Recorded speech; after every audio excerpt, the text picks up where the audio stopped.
어머님, 이런 상처는 절대 넘어져서 생기는 게 아니에요. 저는 그날 그 말을 하지 말았어야 했습니다.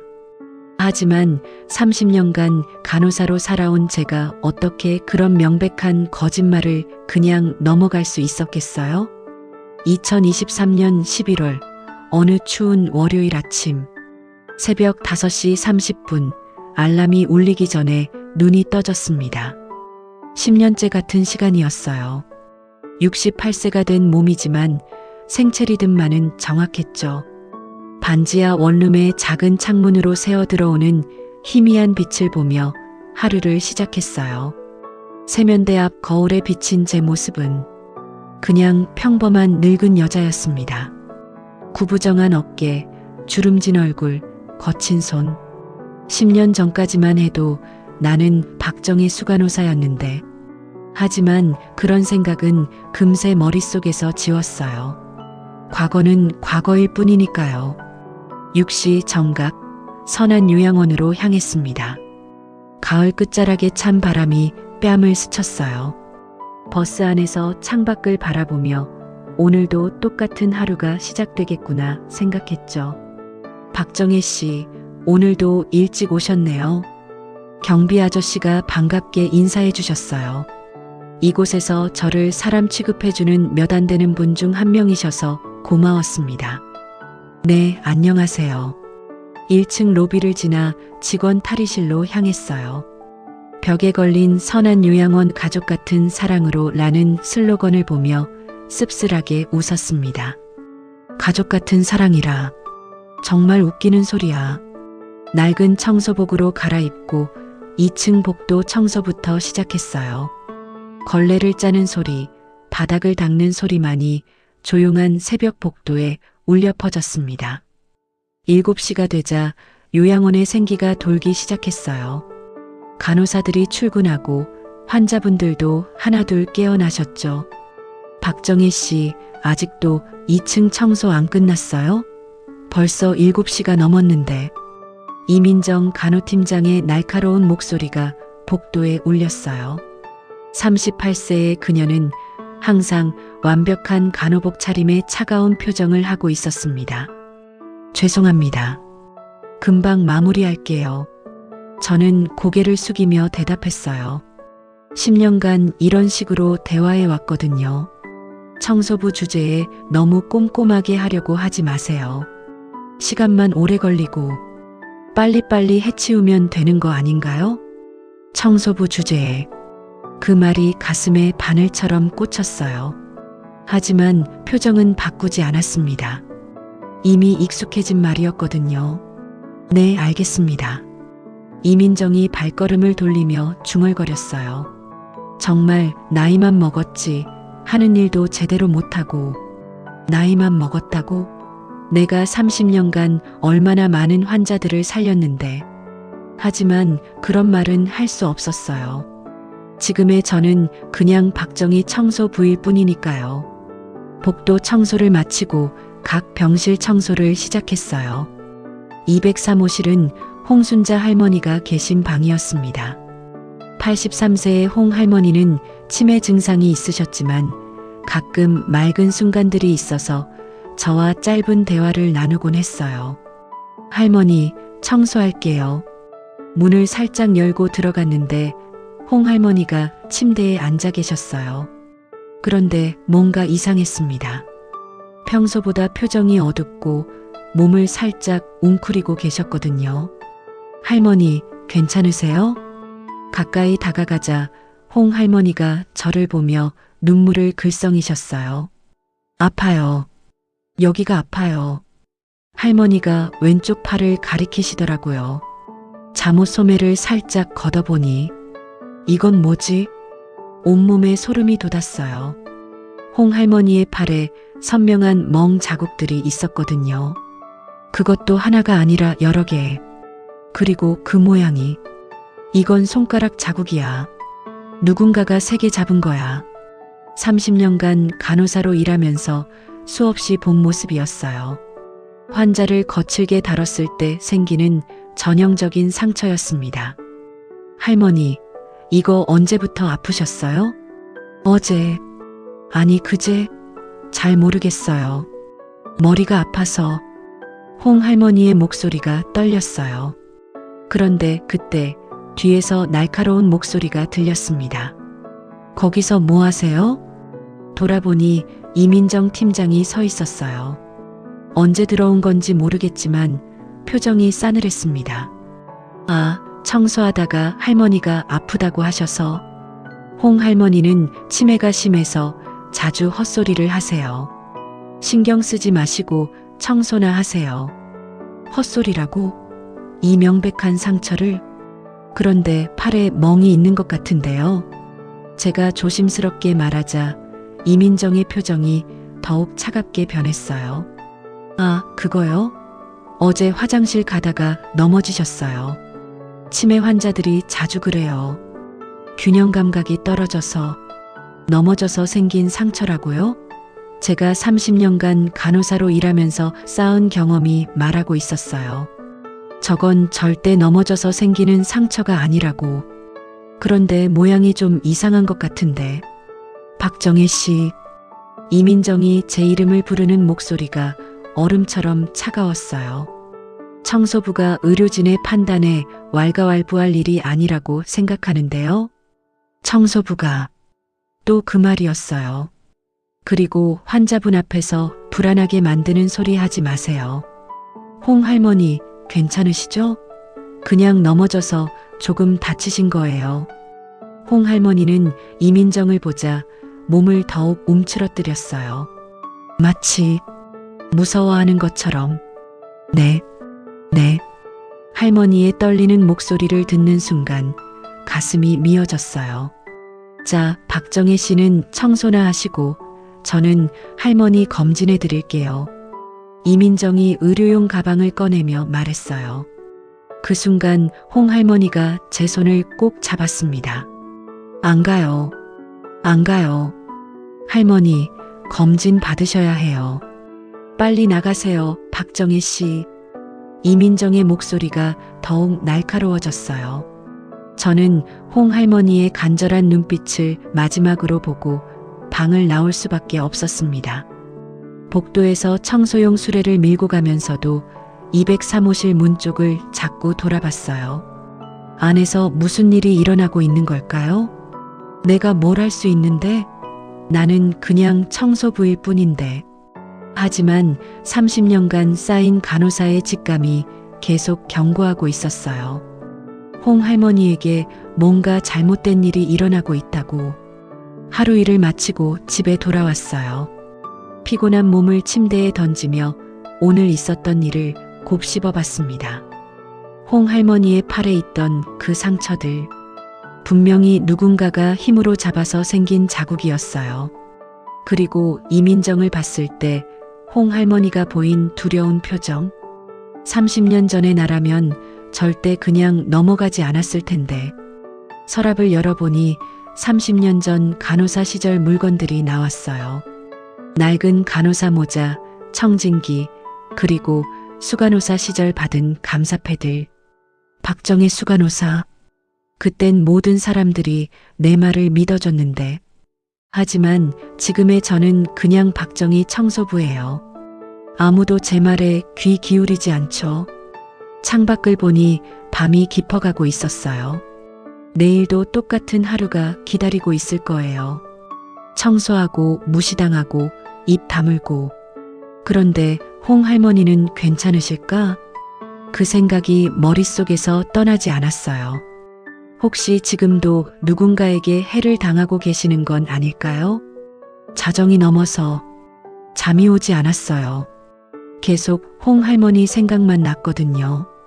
내가 무엇인가 해야 하는 거 아닐까? 하지만 곧 현실이 발목을 잡았어요. 내가 뭘 할 수 있어? 나는 68살 청소부일 뿐이야. 누가 내 말을 믿어주겠어? 그렇게 뒤척이다가 새벽 3시쯤 되어서야 잠이 들었어요. 꿈에서는 30년 전 제가 중환자실에서 환자를 살리고 있었습니다. 그때는 제 손길 하나, 제 판단 하나가 사람의 생사를 가를 수 있었는데 새벽 5시 30분 다시 알람이 울렸어요. 오늘도 똑같은 하루가 시작될 거예요. 하지만 어제와는 뭔가 다른 기분이 들었습니다. 홍순자 할머니의 간절한 눈빛이 자꾸 떠올랐거든요. 그냥 한 번 더 확인해 볼까? 그렇게 제 평범했던 일상에 첫 번째 균열이 생겼습니다. 그때는 몰랐어요. 이 작은 균열이 나중에 거대한 진실을 무너뜨릴 시작점이 될 줄은. 할머니, 제발 도와주세요. 그 떨리는 목소리가 아직도 귓가에 맴돌아요. 홍순자 할머니가 제 손을 꼭 잡고 했던 마지막 부탁. 그때 저는 몰랐어요. 그게 정말로 마지막 일 줄은. 어젯밤 거의 잠을 이루지 못했어요. 홍 할머니 생각 때문에 말이에요. 하지만 출근길은 여전히 똑같았습니다. 6시 30분 정각에 요양원에 도착해서 청소복으로 갈아입고 오늘은 홍 할머니께 조심스럽게 물어봐야겠어. 그런 생각을 하며 2층으로 올라갔는데 203호실 앞에서 발걸음이 멈춰졌어요. 문이 열려 있었거든요. 평소와 달리 안을 들여다보니 침대가 비어 있었어요. 홍 할머니가 계시지 않았습니다. 어디 가신 걸까? 간호사실 쪽에서 소란스러운 소리가 들렸어요. 사람들이 분주하게 움직이고 있었습니다. 혈압이 너무 낮아졌어요. 의식이 없어요. 호흡도 불안정하고. 김 원장님, 빨리 연락드려요. 가까이 다가가 보니 홍순자 할머니였어요. 응급 침대에 누워 계신데 얼굴이 새하얗게 질려 있었습니다. 어제까지만 해도 멀쩡하셨는데 거기 왜 서 있어요? 뒤에서 이민정 팀장의 날카로운 목소리가 들렸어요. 홍 할머니가 어떻게 되신 건가요? 새벽에 갑자기 의식을 잃으셨어요. 아마 치매가 악화되면서 몸 전체가 약해진 것 같아요.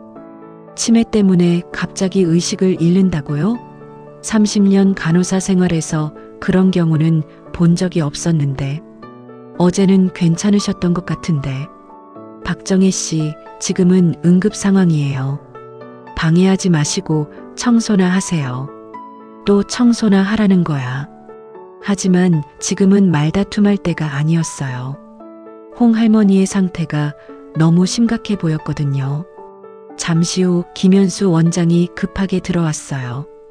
52세의 그는 항상 말끔한 정장 차림에 친근한 미소를 띠고 있었는데 오늘은 표정이 심각했습니다.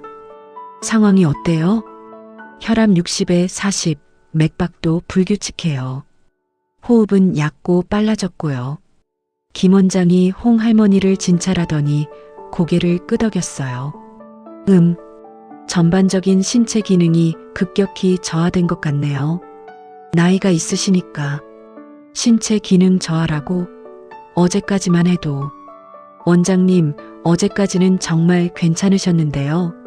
제가 끼어들자 김 원장과 이민정 팀장이 동시에 저를 쳐다봤어요. 청소 부분이 의료진 판단에 끼어들 일이 아니죠. 김 원장의 목소리는 부드러웠지만 분명한 경계의 의미가 담겨 있었어요. 하지만 박정혜 씨, 나가세요. 이민정이 단호하게 말했어요. 어쩔 수 없이 응급실을 나왔지만 복도에서 계속 귀를 기울이고 있었어요. 링겔 주사를 놓겠습니다. 이 약물로 안정을 찾으실 거예요. 링겔 주사? 무슨 약물이지? 30년 간호사 경험으로 봤을 때 홍 할머니의 증상은 약물 과다 복용이나 중독 증상과 비슷했어요. 특히 진정제를 과량 투여했을 때 나타나는. 설마 그런 건 아니겠지?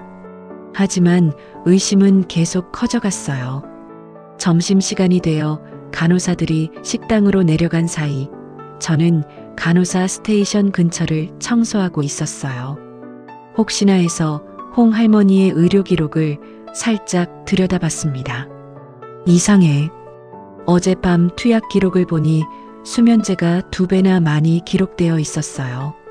그것도 이민정 팀장이 직접 투약했다고 되어 있었고요. 수면제를 왜 이렇게 많이? 치매 환자에게는 위험할 수도 있는데 거기서 뭐 하세요? 뒤에서 차가운 목소리가 들렸어요. 돌아보니 이민정이 서 있었습니다. 아, 청소하고 있었어요. 청소하면서 뭘 그렇게 구경하시는 거예요? 아니에요. 그냥 의료기록은 함부로 보는 게 아닙니다. 개인정보보호법 위반이에요. 이민정의 눈빛이 날카로웠어요. 마치 제가 뭔가를 알아차렸다는 걸 눈치챈 것 같았습니다. 오후가 되어서야 홍 할머니가 병실로 돌아오셨어요. 하지만 상태는 여전히 좋지 않았습니다. 의식은 있었지만 계속 잠들어 계셨고 깨어나셔도 초점이 없는 눈으로 허공을 바라보고만 계셨어요. 할머니, 괜찮으세요? 조심스럽게 물어봤지만 대답이 없으셨어요. 그런데 제 목소리를 듣고 고개를 돌리시더니 떨리는 손으로 제 옷소매를 잡으셨습니다. 도와주세요.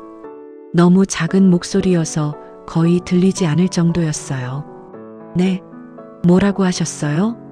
제발 도와주세요. 그 순간 홍 할머니의 눈에 눈물이 고였어요. 그리고 제 손을 꼭 잡으시더니 아파요. 너무 아파요. 그 사람들이라고? 할머니, 누가 뭘 했다는 거예요? 하지만 홍 할머니는 다시 눈을 감으시고 말이 없으셨어요. 약물 때문에 의식이 또렷하지 않으신 것 같았습니다. 그날 저녁 야간 근무로 바뀌기 전 마지막 청소를 하고 있었어요. 홍 할머니 병실 화장실을 청소하다가 휴지통에서 이상한 걸 발견했습니다. 주사기였어요. 사용된 주사기가 휴지통에 버려져 있었던 거죠. 이상해. 주사기는 의료 폐기물로 따로 처리해야 하는데 주사기를 자세히 보니 안에 약간의 액체가 남아 있었어요. 냄새를 맡아보니 이건 인슐린 냄새가 아니야. 30년간 간호사로 일하면서 수없이 다뤄본 약물들. 이 냄새는 분명히 강한 진정제 냄새였어요. 진정제를 홍 할머니한테 주사로? 왜? 그때 뒤에서 발소리가 들렸어요. 누군가 오고 있었습니다. 급하게 주사기를 휴지로 싸서 청소용품 주머니에 숨겼어요. 아직도 청소 안 끝났어요? 이민정이었어요. 거의 다 됐어요. 빨리 마무리하고 나가세요. 홍 할머니가 쉬셔야 해요. 하지만 이민정의 시선이 제가 서 있던 화장실 쪽을 날카롭게 훑어보고 있었어요.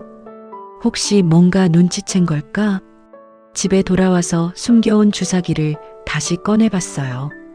분명히 일반적인 치료용 주사가 아니었습니다. 홍 할머니한테 무슨 짓을 하고 있는 거야? 서랍에서 30년 전 간호사 수첩을 꺼냈어요. 거기에는 각종 약물에 대한 메모들이 빼곡히 적혀 있었습니다. 그때의 나라면 분명히 뭔가 행동을 했을 텐데. 하지만 지금의 현실을 생각하니 막막했어요. 누가 68살 청소부의 말을 믿어주겠어? 게다가 상대는 의사와 간호팀장이야. 그런데 홍 할머니의 떨리는 목소리가 계속 머릿속에 맴돌았어요. 제발 도와주세요. 새벽 3시 잠이 오지 않아 창가에 서 있었어요. 30년간 간호사로 살면서 내가 지킨 신념이 뭐였지? 환자를 보호하는 것, 약한 사람을 지키는 것. 그것이 제가 평생 지켜온 신념이었어요. 이제는 늙었다고 청소부라고 해서 그 신념까지 버릴 수는 없어. 홍 할머니뿐만 아니라 다른 환자분들도 위험할지 모른다는 생각이 들었어요. 내가 뭘 할 수 있는지 모르겠지만 최소한 지켜보기라도 해야겠어. 그렇게 저는 결심했어요. 더 이상 모른 척하지 않겠다고. 아침이 되면 다시 요양원에 가서 조심스럽게 관찰해 보겠다고. 그리고 확실한 증거를 찾아보겠다고. 홍순자 할머니, 조금만 기다리세요. 제가 뭔가 해볼게요. 비록 68살 청소부일지라도 30년 간호사였던 박정희의 양심은 아직 살아있었거든요. 알람이 울리기 전에 눈이 떠졌어요. 오늘은 평소와 다른 기분이었습니다. 거울 앞에서 청소복을 입으면서도 마음 한구석에는 30년 전 간호사였던 제가 살아나고 있는 걸 느꼈어요. 오늘부터는 그냥 청소부가 아니야. 나는 환자를 지키는 감시자야. 출근길 버스 안에서 창밖을 바라보며 생각했어요. 홍 할머니가 저에게 마지막으로 한 부탁을 저버릴 수는 없다고. 조금 더 조심스럽게 하지만 확실하게 알아봐야겠어. 요양원 건물이 보이기 시작했어요. 오늘부터는 그곳이 단순한 일터가 아니라 진실을 찾아야 하는 전쟁터가 될 거예요. 홍순자 할머니, 그리고 다른 환자분들. 제가 지켜드릴게요. 68살 박정희 청소부의 반격이 조용히 시작되고 있었습니다. 박수 간호사님, 당신이 없었다면 우리 아버지는 정말 위험했을 거예요. 30년 전 중환자실에서 들었던 가족들의 고마워하는 목소리들이 귀에 생생해요. 그때는 제 판단 하나, 제 행동 하나가 환자의 생사를 가를 수 있었는데 지금도 그럴 수 있을까요? 홍순자 할머니를 마지막으로 본 지 3일이 지났어요. 그날 이후로 203호실은 계속 비어 있었고 아무도 할머니가 어디에 계신지 말해주지 않았습니다. 혹시 정말 돌아가신 건 아닐까? 그 생각만 하면 가슴이 미어졌어요. 제가 뭔가 더 빨리 행동했다면, 더 용기를 냈다면. 서랍 깊숙한 곳에서 낡은 상자를 꺼냈어요. 30년간 간호사로 일했던 시절의 물건들이 고스란히 들어 있었습니다. 간호사 모자, 청진기, 체온계, 그리고 박정희 수간호사. 명함이 나왔어요. 서울대학교 병원 중환자실 수간호사 박정희. 30년 전에 저였죠. 그때는 모든 사람이 내 말을 신뢰했는데, 젊은 의사들도 나한테 조언을 구했는데, 명함을 보다가 문득 생각이 났어요. 30년 전 함께 일했던 동료들 중에 아직 일하고 있는 사람들이 있을지도 모른다고. 김태순 선배, 혹시 아직 계실까? 김태순 선배는 저보다 5살 많은 분이었는데 당시 병리학과에서 일하셨어요. 만약 살아계시다면 지금 73세. 은퇴하셨겠지만 연락처를 아실지도 모르죠. 인터넷으로 서울대병원 홈페이지를 찾아봤어요. 퇴직자 모임 같은 게 있을까 해서요. 있다. 서울대병원 은퇴자 친목회라는 게 있었어요. 전화번호도 나와 있었고요. 떨리는 손으로 전화를 걸었습니다. 여보세요. 은퇴자 친목회입니다. 안녕하세요. 1975년부터 2005년까지 중환자실에서 근무했던 박정희라고 합니다. 아, 박정희 수간호사님, 오랜만이에요. 저를 기억하시는구나. 혹시 김태순 선배님 연락처를 아실까요? 김 선배님? 물론 알죠. 지금 드릴게요. 1시간 후 김태순 선배와 통화를 했어요. 정희야, 정말 오랜만이다. 잘 지내고 있었니? 네, 선배님. 그런데 선배님께 부탁드릴 일이 있어서요. 무슨 일인데? 잠시 망설였어요. 어떻게 설명해야 할지. 지금 제가 요양원에서 일하고 있는데 환자분이 약물 중독 증상을 보이고 계세요. 그런데 담당 의료진이 제대로 치료를 안 하는 것 같아서. 약물 중독이라고? 어떤 증상인데? 30년간 쌓아온 전문 지식을 총동원해서 홍순자 할머니의 증상을 설명했어요. 갑작스러운 의식 잃음, 혈압 저하, 불규칙한 맥박. 정희야, 그 증상들 보면 벤조디아제핀 계열 약물 과다 복용 같은데? 특히 로라제팜이나 미다졸람 같은. 역시 선배님이야. 선배님, 혹시 그런 약물 검사를 할 수 있는 방법이 있을까요? 물론 있지. 하지만 정희야, 너 지금 뭔가 위험한 일에 말려든 거 아니야? 선배님, 사실은 모든 걸 털어놨어요. 홍순자 할머니의 상처, 수상한 의료 기록, 숨겨둔 주사기까지. 정희야, 이거 심각한 문제다. 의료진이 환자를 고의로 해치고 있다는 거잖아. 그래서 확실한 증거가 필요해요. 하지만 저는 지금 그냥 청소부라서. 청소부가 뭐가 어때서? 넌 30년간 중환자실에서 무수한 생명을 구한 전문가야. 그 말을 듣는 순간 가슴 깊은 곳에서 뭔가 뜨거운 게 올라왔어요. 맞아. 나는 전문가였어. 지금도 마찬가지고. 선배님, 도와주실 수 있나요? 당연하지. 일단 그 주사기 가져와. 내가 아는 검사실에서 성분 분석해 볼게. 다음 날 요양원에 출근해서 더욱 세심하게 관찰하기 시작했어요. 이제는 그냥 청소부가 아니라 30년 경력의 간호사 눈으로 보는 거였죠. 이상해. 환자분들이 너무 조용하다. 1층 환자분들을 보니 대부분 깊이 잠들어 계시거나 멍하니 앉아만 계셨어요. 정상적인 요양원이라면 좀 더 활기찬 모습이어야 하는데. 할아버지, 안녕하세요. 101호실 김영수 할아버지께 인사를 드렸어요. 평소엔 반갑게 대답해 주시는 분인데 오늘은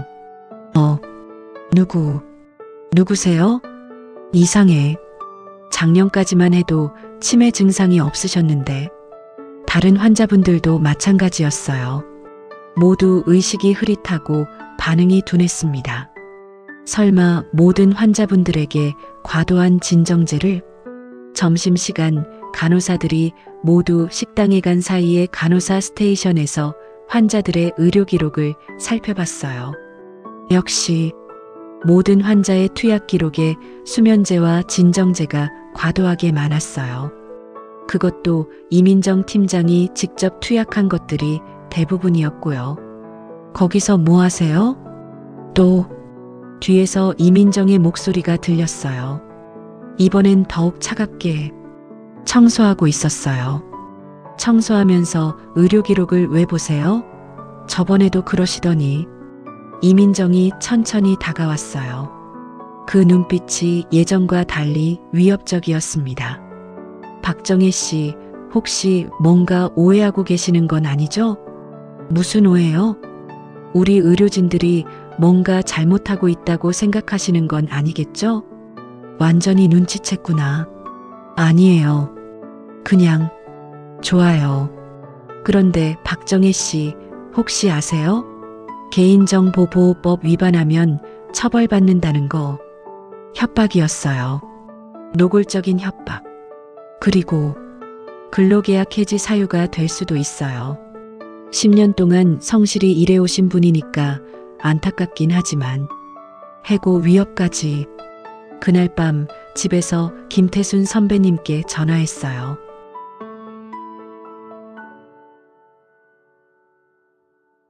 선배님, 주사기 검사 결과 어떻게 나왔어요? 정희야, 너 정말 큰일 발견했다. 이거 미다졸람이 고농도로 들어있어. 그것도 치료 용량의 5배 이상. 5배 이상? 그 정도면 환자가 위험할 수 있어요? 위험한 정도가 아니야.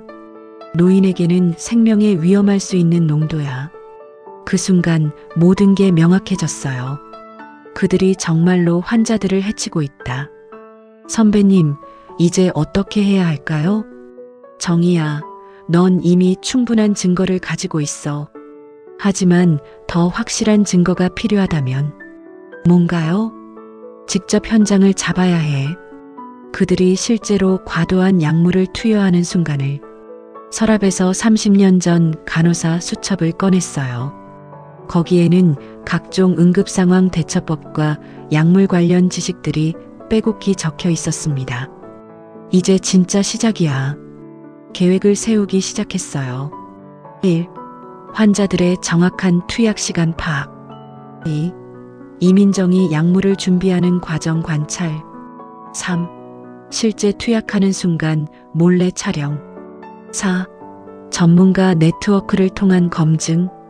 30년 전의 나라면 이런 상황에서 어떻게 했을까? 그때는 주저하지 않았어요. 환자를 위험에서 구하는 것이 최우선이었죠. 지금도 마찬가지야. 나이가 들었다고 청소부가 되었다고 해서 내 신념까지 바뀌는 건 아니야. 김태순 선배님을 통해 다른 동료들과도 연락이 닿았어요. 정희야, 이번엔 이상민 박사님도 도와주시겠다고 하셔. 이상민 박사님은 30년 전 함께 일했던 내과 의사셨어요. 지금은 개인 병원을 운영하고 계시죠. 정희 수간호사님, 정말 오랜만입니다. 박사님, 도와주셔서 감사해요. 당연한 일이죠. 환자를 해치는 의료진이 있다면 반드시 막아야죠. 점점 든든한 지원군이 생기고 있었어요. 30년 전 함께 환자를 살렸던 그 팀이 다시 뭉치는 것 같았습니다. 다음 날 출근해서는 완전히 달라진 마음가짐으로 일했어요. 이제 나는 청소부가 아니라 잠입수사관이야. 각 병실을 청소하면서 환자분들의 상태를 자세히 관찰했어요. 30년간 쌓인 간호사의 눈으로 보니 보이지 않던 것들이 보이기 시작했습니다.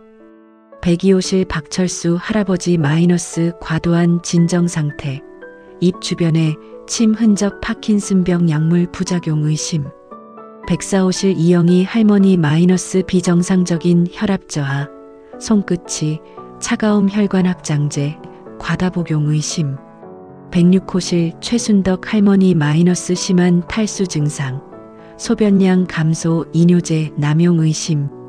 이게 우연일 리가 없어. 김태순 선배님이 구해주신 소형 카메라를 받았어요.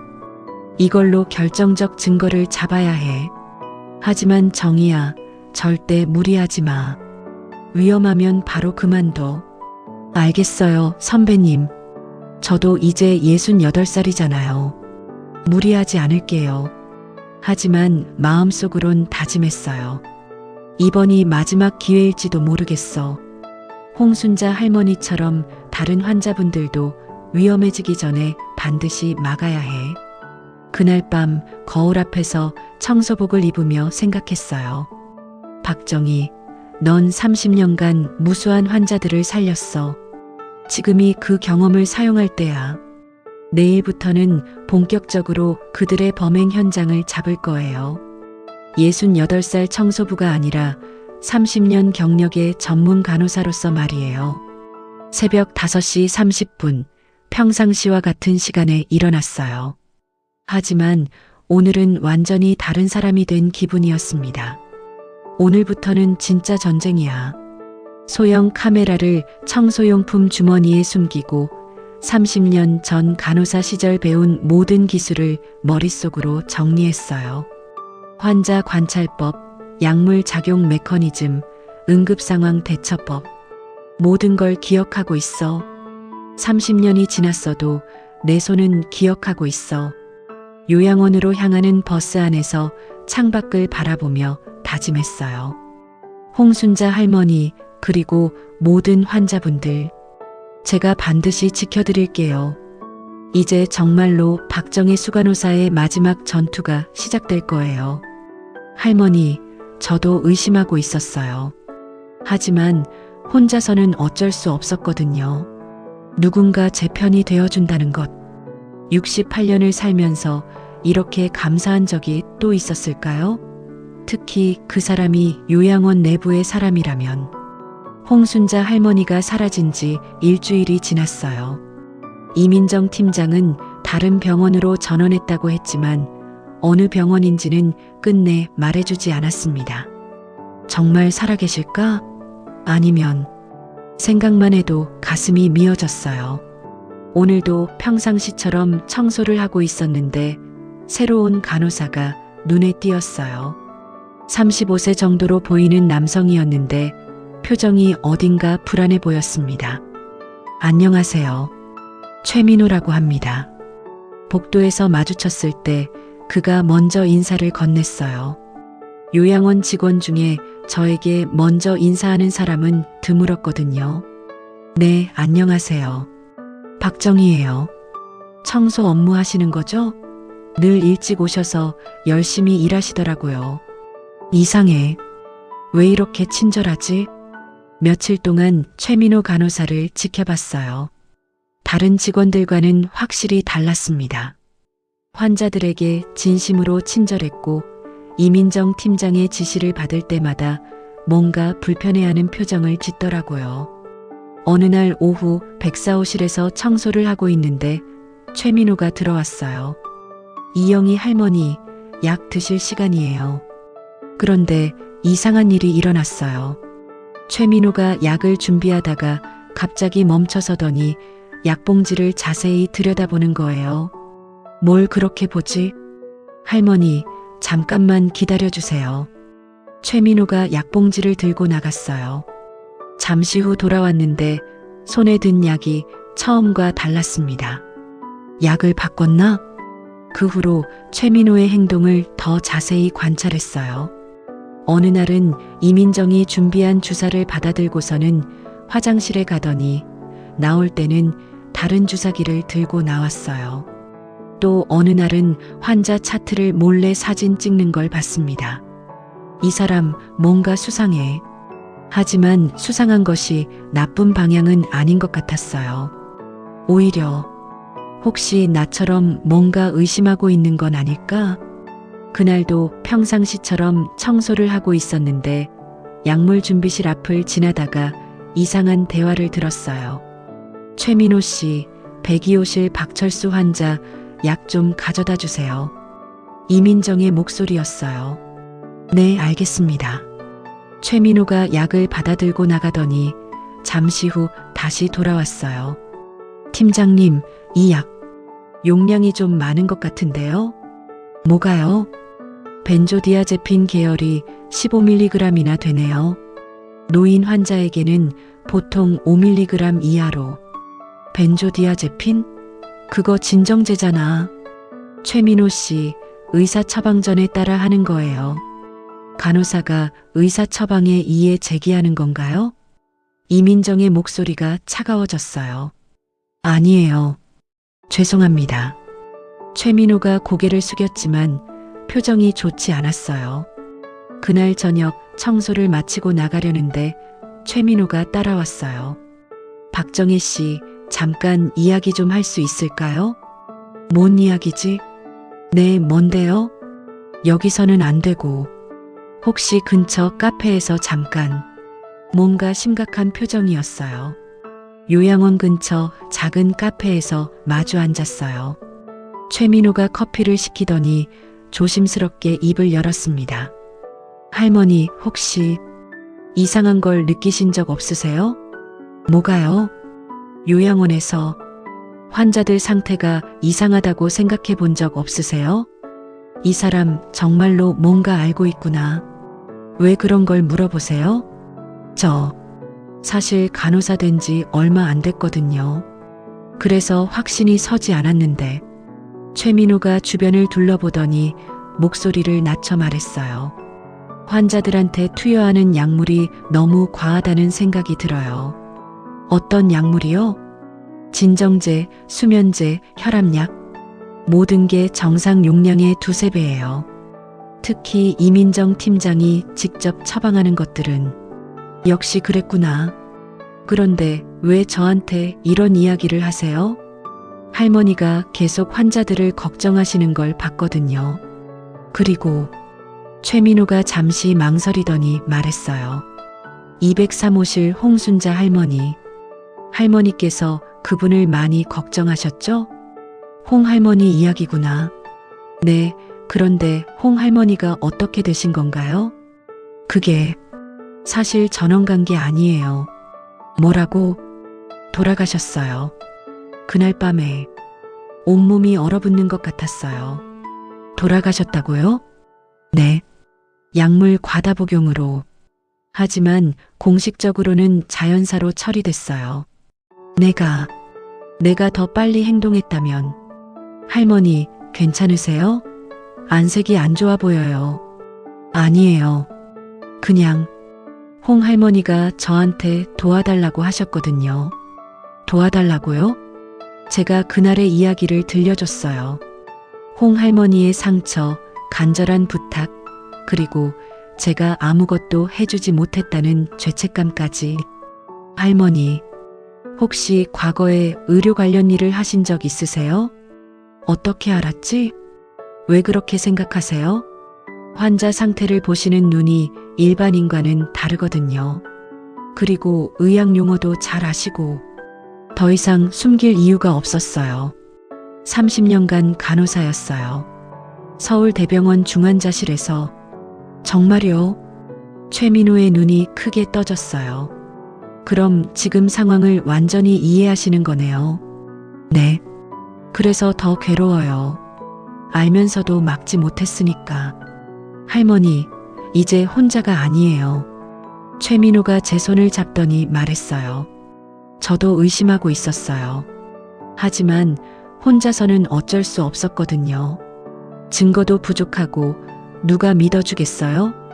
정말 든든하다. 동지가 생겼구나.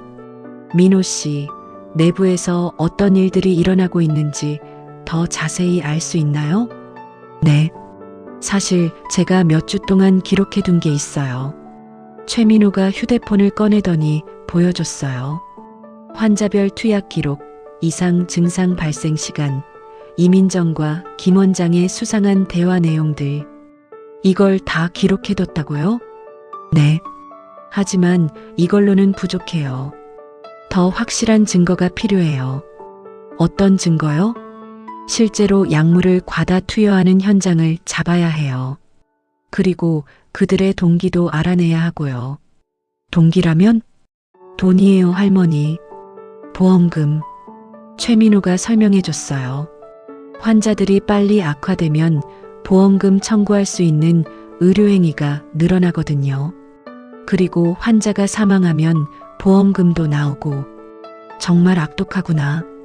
그럼 지금까지 몇 명이나? 제가 온 지 3개월 동안만 해도 5명이 돌아가셨어요. 모두 의료진이 예상했던 것보다 훨씬 빨리. 가슴이 미어졌어요. 5명의 홍순자 할머니가 더 있었던 거죠. 민호 씨, 우리 함께 이들을 막아봐요. 정말요? 위험할 수도 있어요. 위험해도 해야 해요. 더 이상 무고한 사람들이 죽어나갈 수는 없잖아요. 최민호가 고개를 끄덕였어요. 그럼 어떻게 할까요? 우선 더 많은 증거를 모아야 해요. 그리고 저는 김태순 선배님과의 연결고리에 대해 말해줬어요. 정말 든든한 후원자들이 계시는군요. 네. 그래서 우리가 조금 더 체계적으로 접근할 수 있을 거예요. 그럼 내일부터 본격적으로 시작해 볼까요? 네. 저는 내부에서 더 자세히 관찰하고 할머니는 외부에서 도와주시고. 좋아요. 그런데 민호 씨, 절대 무리하지 마세요. 들키면 정말 위험할 수 있어요. 할머니도요. 이민정 팀장이 할머니를 의심하고 있는 것 같던데. 나를 의심한다고? 어떻게 알았어요? 할머니에 대해 다른 직원들한테 묻고 다니더라고요.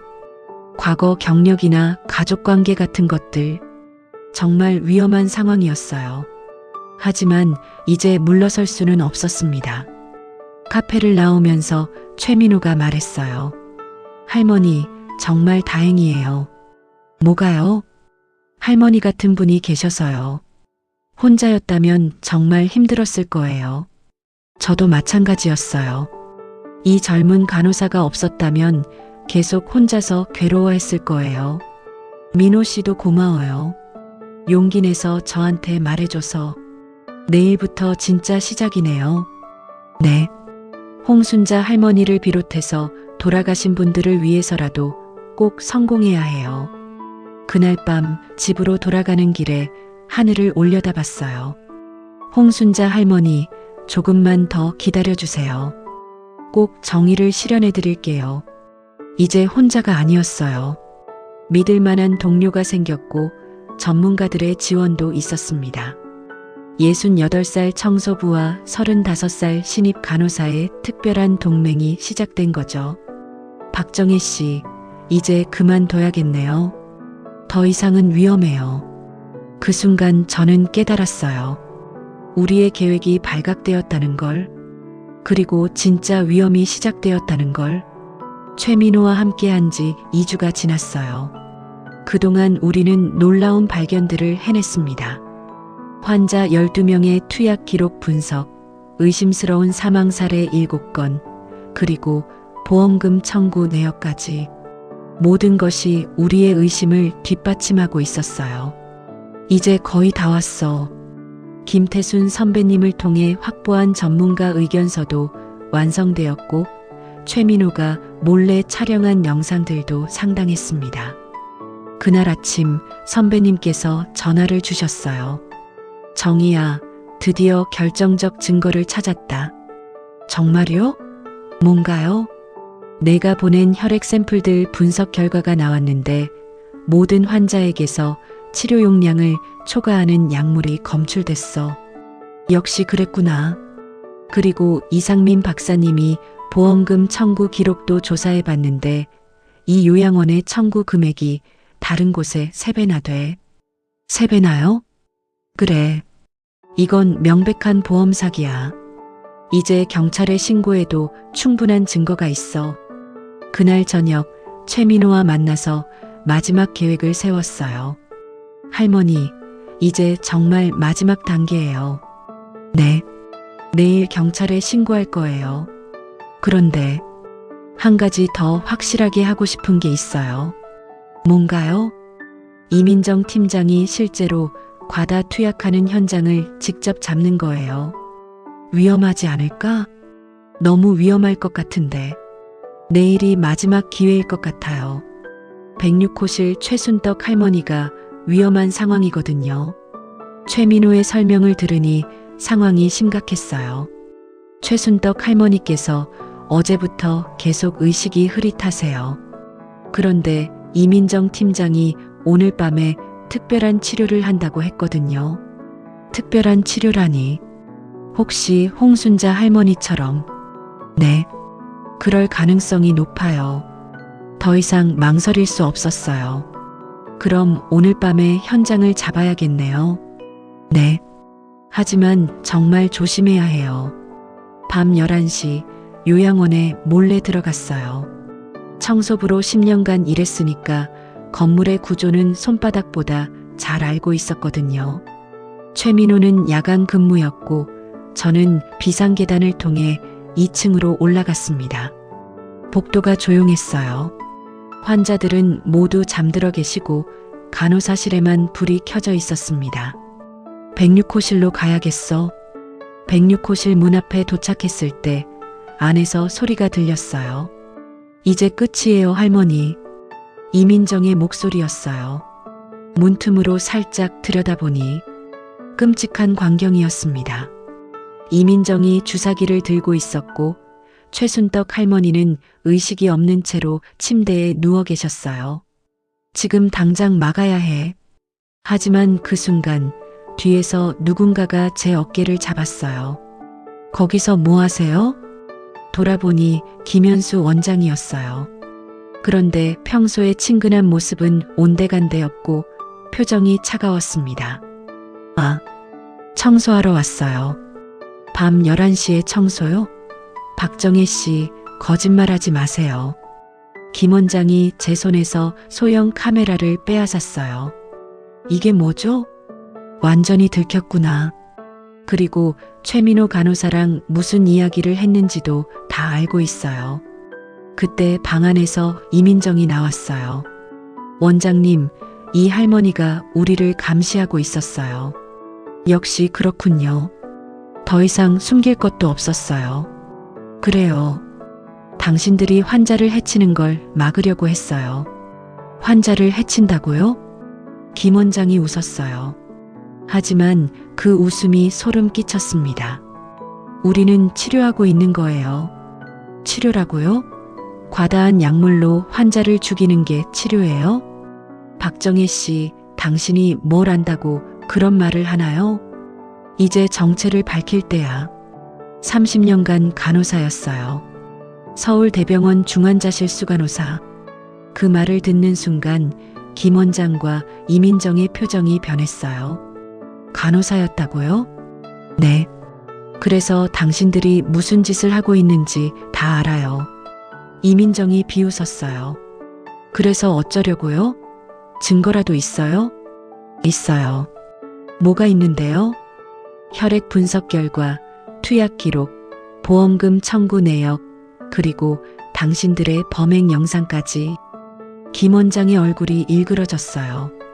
그 모든 걸 어떻게 구했어요? 30년 전 동료들이 도와줬어요. 의사, 간호사, 검사 전문가들이요. 이민정, 계획을 바꿔야겠어. 김 원장이 이민정에게 눈짓했어요. 네, 원장님. 이민정이 약물이 든 주사기를 제게 향했어요. 박정혜 씨, 미안하지만 당신도 자연사 하셔야겠어요. 정말로 나를 죽이려 한다. 잠깐, 최민호는 어떻게 된 거예요? 걱정 마세요. 곧 당신과 만날 거예요. 민호도 위험하다. 그런데 그때 제 휴대폰에서 알림음이 울렸어요.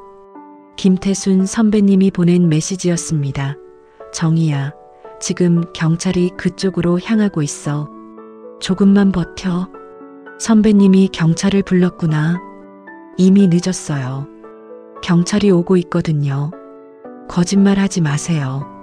하지만 그때 멀리서 사이렌 소리가 들렸어요. 김 원장과 이민정의 표정이 창백해졌습니다. 경찰이다. 문 열어. 정말로 경찰이 온 거였어요.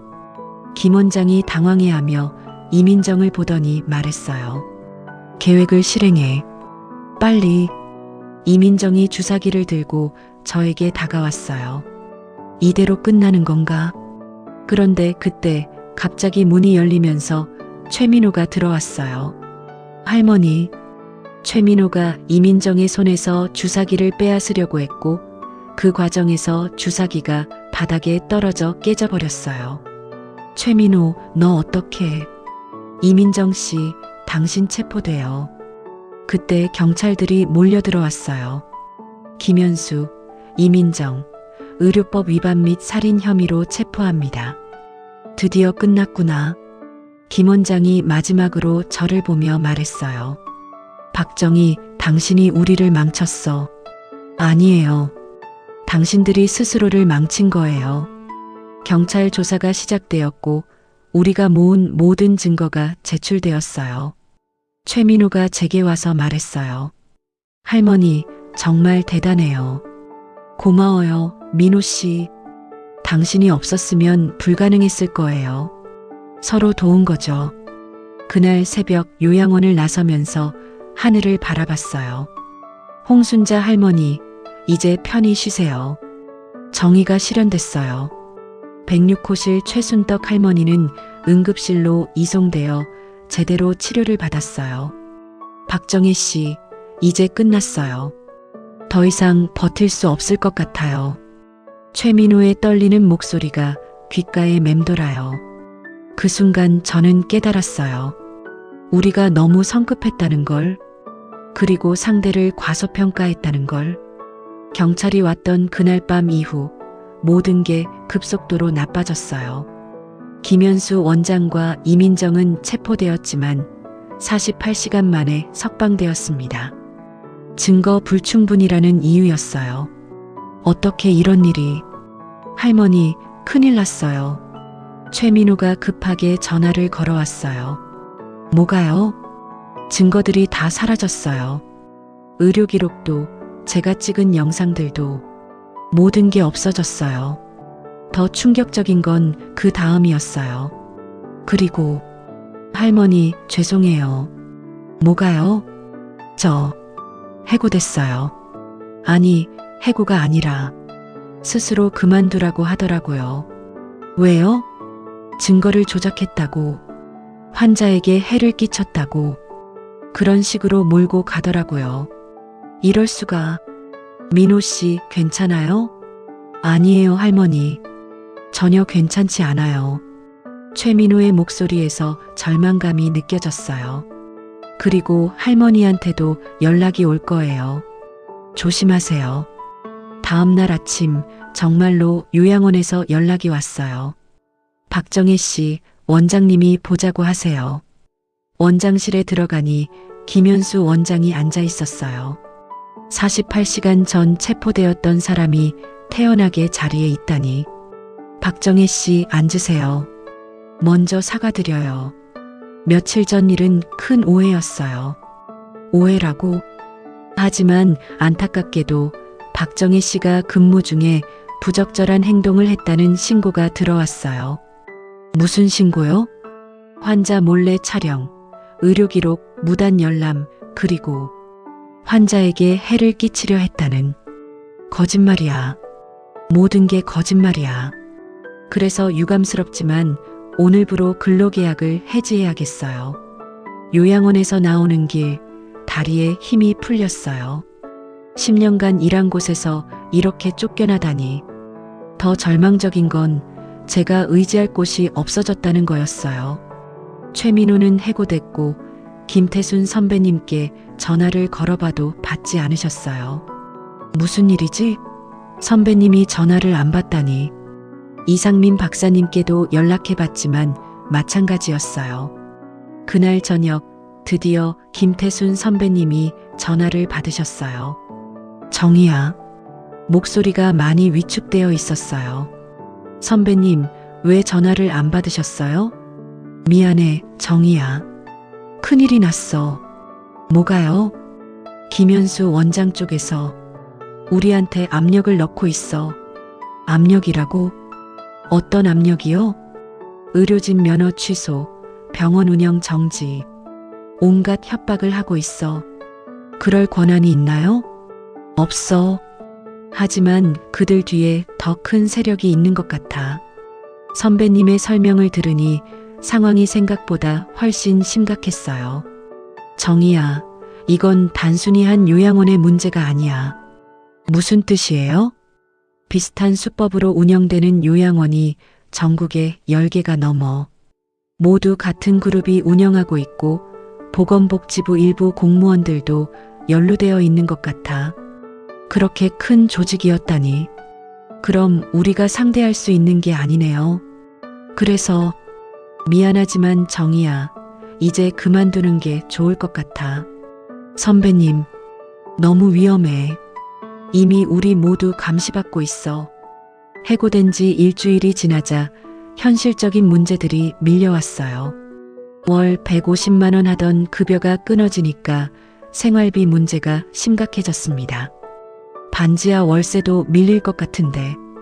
더 큰 문제는 나이 때문에 새 일자리를 구하기가 거의 불가능하다는 거였어요. 68살에 새로 시작할 수 있는 일이 뭐가 있을까? 며칠 후 더 충격적인 소식을 들었어요. 최민호가 갑자기 연락이 안 된다는 거였어요. 마지막으로 만났던 카페 사장님께 물어보니 그 젊은 분요?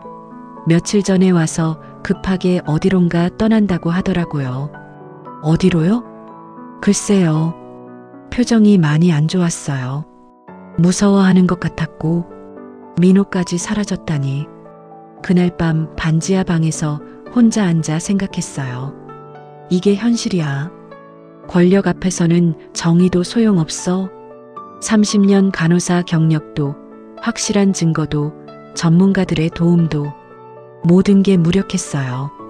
거대한 벽 앞에서 68살 할머니가 혼자 할 수 있는 건 아무것도 없었습니다. 홍순자 할머니, 미안해요. 끝까지 해드리지 못해서. 설상가상으로 며칠 후 지역신문에 기사가 났어요. 요양원에서 환자 몰래 촬영한 청소부 검거, 정신적 문제가 있는 노인, 의료진에게 거짓 고발. 모든 게 뒤바뀌어 있었어요. 저희가 피해자인데 가해자로 둔갑했고 그들은 피해자로 포장되어 있었어요. 이렇게 무너질 수가 있구나. 김태순 선배님께서 마지막으로 전화를 주셨어요. 정희야, 정말 미안해. 선배님, 우리도 더 이상 도와줄 수가 없어. 이상민 박사는 아예 연락 두절이고 나도 병원에서 압력이 너무 심해. 괜찮아요, 선배님. 이해해요. 정희야, 이제 정말 포기하는 게 좋을 것 같아. 너 혼자서는 어떻게 할 수 없는 문제야. 포기하라는 거야. 전화를 끊고 나니 정말로 끝이라는 생각이 들었어요. 동지들은 모두 사라졌고 증거는 모두 없어졌고 오히려 제가 범죄자 취급을 받고 있었어요. 68년을 살면서 이렇게 무력하다고 느낀 적이 있었나? 거울을 보니 초라한 할머니 하나가 서 있을 뿐이었어요. 나는 아무것도 할 수 없는 그냥 늙은 여자일 뿐이야.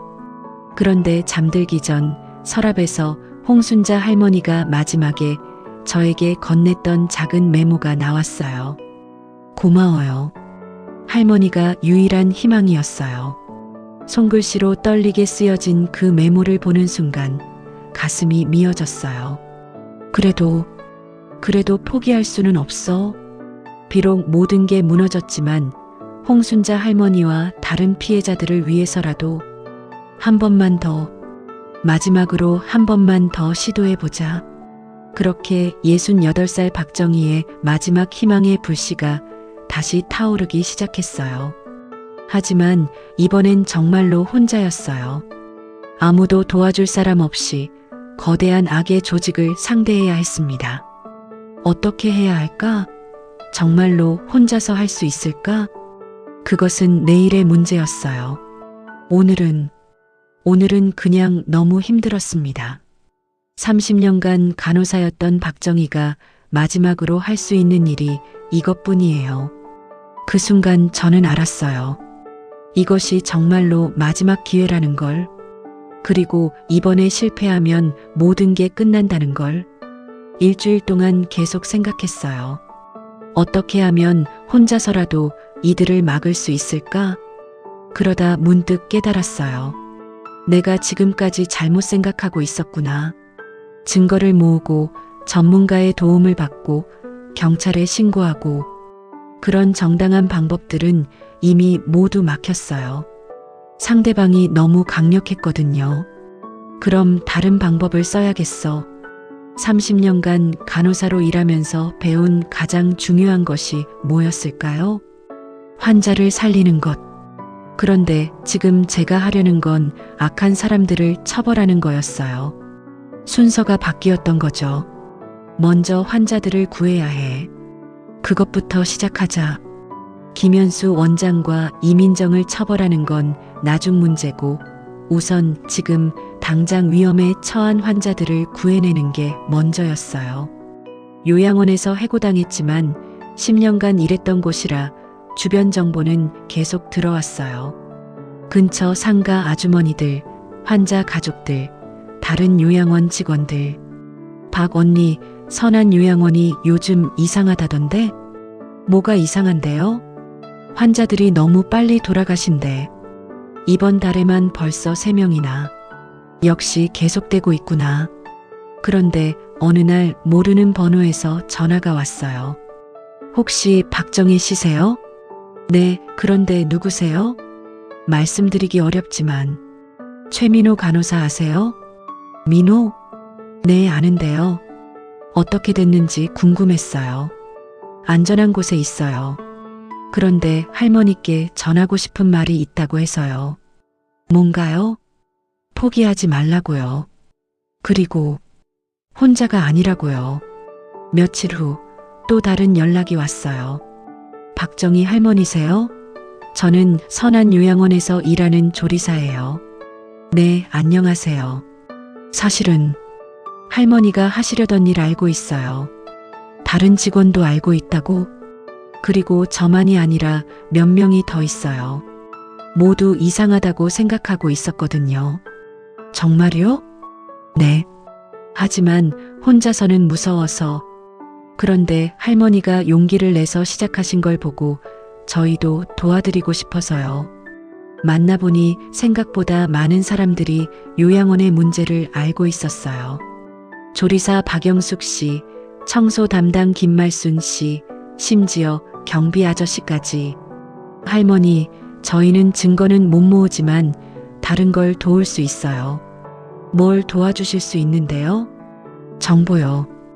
김 원장이랑 이민정이 언제 뭘 하는지, 어떤 환자가 위험한지, 그리고 혹시 필요하면 외부 사람들이 들어올 수 있도록 도와드릴 수도 있고요. 이런 든든한 동지들이 있었다니. 이번에는 완전히 다른 방식으로 접근했어요.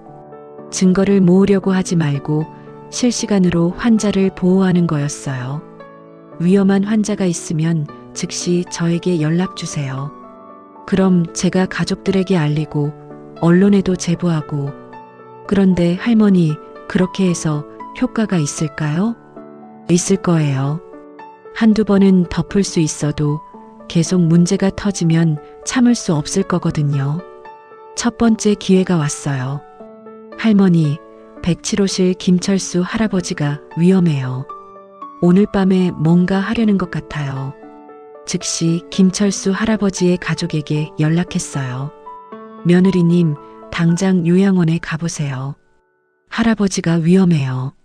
네? 무슨 소리예요? 설명은 나중에 드릴게요. 지금 당장 가세요. 그리고 다른 가족분들도 모두 데리고 가시고요. 가족들이 몰려가니까 요양원이 당황했어요. 갑자기 왜 이렇게 많이 오셨어요? 아버지 상태가 이상하다고 연락받았는데요. 아니에요. 괜찮으세요. 하지만 이미 김철수 할아버지는 의식이 흐릿한 상태였어요. 이게 괜찮다는 거예요? 당장 큰 병원으로 옮겨주세요. 결국 김철수 할아버지는 대학병원으로 이송되었고 그곳에서 약물 중독 진단을 받았어요. 김철수 할아버지 사건이 지역 뉴스에 나갔어요. 요양원에서 환자 약물 중독 사고 발생. 비록 작은 기사였지만 시작이었어요. 그 다음 주에는 또 다른 환자를 구해냈고 그 다음 주에도 점점 언론의 관심이 커지기 시작했어요. 한 달 동안 5명의 환자를 구해내면서 언론에서 본격적으로 관심을 갖기 시작했어요. 할머니, TV에서 인터뷰 요청이 왔어요. TV요? 네. 탐사보도 프로그램에서 요양원 문제를 다루고 싶다고 해요. 드디어 기회가 왔구나. 방송국에 가는 것도 30년 만에 처음이었어요. 박정희 씨, 왜 이런 일을 시작하게 되셨어요? 홍순자라는 할머니 때문이에요. 카메라 앞에서 차분하게 이야기했어요. 홍순자 할머니의 이야기부터 시작해서 지금까지의 모든 일들을. 증거는 있으신가요? 증거보다 더 확실한 게 있어요. 계속해서 구해낸 환자들이요. 방송이 나간 후 반응이 폭발적이었어요. 시청자들의 제보 전화가 쏟아졌고 비슷한 경험을 한 가족들의 연락도 계속 왔어요. 저희 아버지도 그런 일을 당했어요. 우리 어머니도 이상하게 빨리 돌아가셨는데 다른 요양원에서도 비슷한 일이 있었어요. 언론의 집중 조명을 받으니까 김현수 원장과 이민정도 더 이상 버틸 수 없었어요.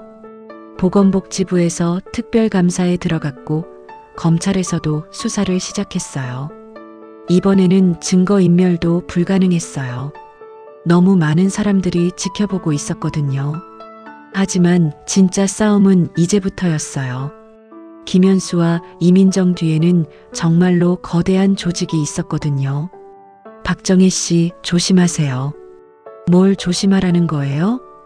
이들이 마지막 발악을 할 수도 있어요. 정말로 그랬어요. 어느 날 새벽 집 앞에서 수상한 사람들을 봤어요. 하지만 이제 저는 혼자가 아니었어요. 전국의 시청자들이, 언론이, 그리고 정의를 바라는 모든 사람들이 제 편이었어요. 할머니, 무서우시죠? 아니에요. 이제는 전혀 무섭지 않아요. 왜요? 혼자가 아니니까요. 그리고 제가 옳은 일을 하고 있다는 걸 아니까요. 결국 김현수 원장은 의료법 위반과 살인 혐의로 기소되었고 이민정도 마찬가지였어요. 그들과 연결된 다른 요양원들도 줄줄이 적발되었고 관련된 공무원들도 처벌받았어요. 무엇보다 전국의 요양원 관리 시스템이 대폭 개선되었어요. 박정희 할머니, 이제 국민 영웅이 되셨네요. 기자가 웃으며 말했어요. 영웅이 아니에요. 그냥 해야 할 일을 했을 뿐이에요. 그래도 많은 사람들이 할머니를 영웅이라고 생각하고 있어요. 그럼 기쁘네요. 하지만 제게는 더 중요한 게 있어요. 뭔가요? 홍순자 할머니가 편히 쉴 수 있게 됐다는 거예요. 그날 밤 집에서 혼자 앉아 생각했어요. 홍순자 할머니, 이제 정말로 끝났어요. 당신의 죽음이 헛되지 않았어요. 68년을 살면서 가장 보람찬 순간이었어요. 할머니, 새로운 시작이에요. 6개월 전까지만 해도 저는 그냥 평범한 청소부 할머니였어요. 그런데 지금은 이 모든 변화가 꿈만 같습니다. 아침 7시 알람이 울리기 전에 눈이 떠졌어요. 68년을 살면서 체득한 생체 리듬은 여전했습니다. 하지만 오늘 아침은 특별했어요. 출근길이 완전히 바뀌었거든요. 박정희 간호사, 명함을 보며 미소가 지어졌어요. 30년 만에 다시 간호사가 되었다니. 선한 요양원은 결국 폐쇄되었고 그 자리에는 희망요양원이 새로 문을 열었어요. 제가 고문으로 참여해서 설립한 곳이었습니다. 박정희 간호사님, 안녕하세요. 직원들이 반갑게 인사해줬어요. 이제는 청소부 할머니가 아니라 박정희 간호사님이었어요. 30년 만에 다시 들어보는 호칭이구나. 간호사실에 들어가니 익숙한 얼굴이 있었어요. 할머니, 최민호였어요. 석 달 전에 다시 연락이 닿아서 함께 이곳에서 일하게 되었거든요. 민호야, 오늘 기분이 좋아 보이네. 네, 오늘 새로 오시는 환자분이 계시거든요. 누구세요? 최순덕 할머니요. 106호실에 계셨던